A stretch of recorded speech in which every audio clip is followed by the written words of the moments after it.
Үгүй, дахиад л асуулга. Одоо бас юу вэ? Энэ өмд ямар өнгөтэй вэ? Цэнхэр үү эсвэл шар уу? Би иймэрхүү санал асуулгаад үнэхээр дургу. Яагаад дандаа цэнхэр эсвэл шар, хар эсвэл цагаан гэсэн хоёрхан сонголт байдаг юм бэ? Гурав дахь сонголт нь зөв гэдг нь тодорхой байна. Энэ өмд зүгээр л царай муутай юм. Хүү юу охин уу? Энэ бол шинэ хүүхэд мэндэлэхэд хүмүүсийн хамгийн түрүүнд тавьдаг асуулт. Уг асуултын хариулт нь ихэнхдээ хүүхдийн гадна бэлэг эрэхтнээр тодорхойлогддог. Ихэнх хүмүүс ангаахын мэргэжилтнүүд дунд ч гэсэн зөвхөн хоёр боломжийг хардаг. Хүү эсвэл охин, эрэгтэй эсвэл эмэгтэй. Төрөлтийг удирдах буй эмч шинээр мэндэлсэн хүүхэд хэрвээ шодоотой бол хүү байна гэж үздэг. Гадна бэлэг эрэхтэн харвал охин байна гэж тодорхойлдог. Аль нь ч байсан хүүхдийн хүйсийг ийхүү тодорхойлсныг төрөхөд тэмдэглэгдсэн хүйс гэж нэрлэдэг. Бидний төрөхөд тэмдэглэгдсэн заримдаа гендер гэж нэрлэдэг хүйсийн тодорхойлолт нь бусад хүн бидний биеийг яаж харахаас шалтгаалдаг ба бид өөрсдийгөө бүхэлд нь ямар хүн гэж хардгийг харгалзан үздэггүй.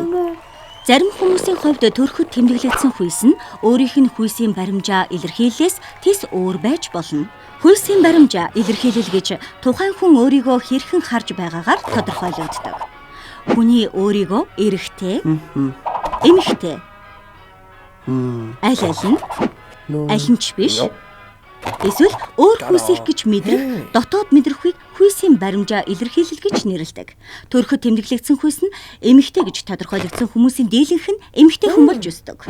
Мөн төрөхөд тэмдэглэгдсэн хүйс нь эрэгтэй гэж тодорхойлогдсон ихэнх хүмүүс эрэгтэй хүн болж өсдөг.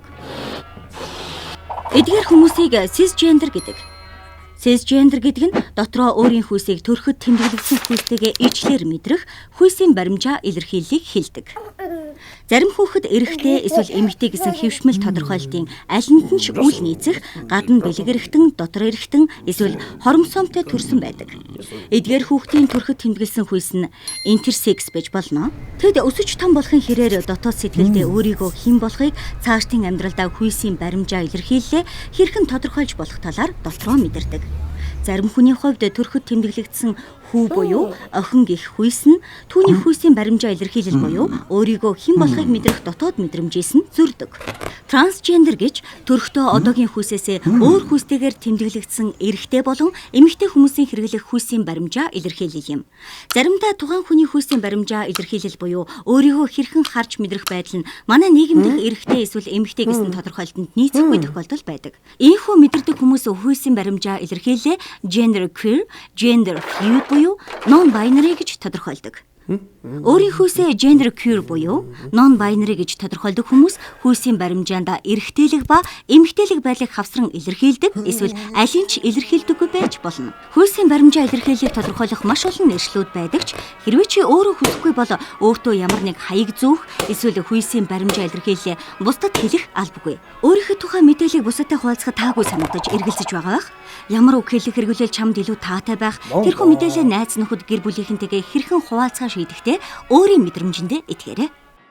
Дараа дахин уулзлаа. Amazing.org веб хуудас болон миний YouTube хуудаснаас илүү ихийг үзээрэй. Баяр таа.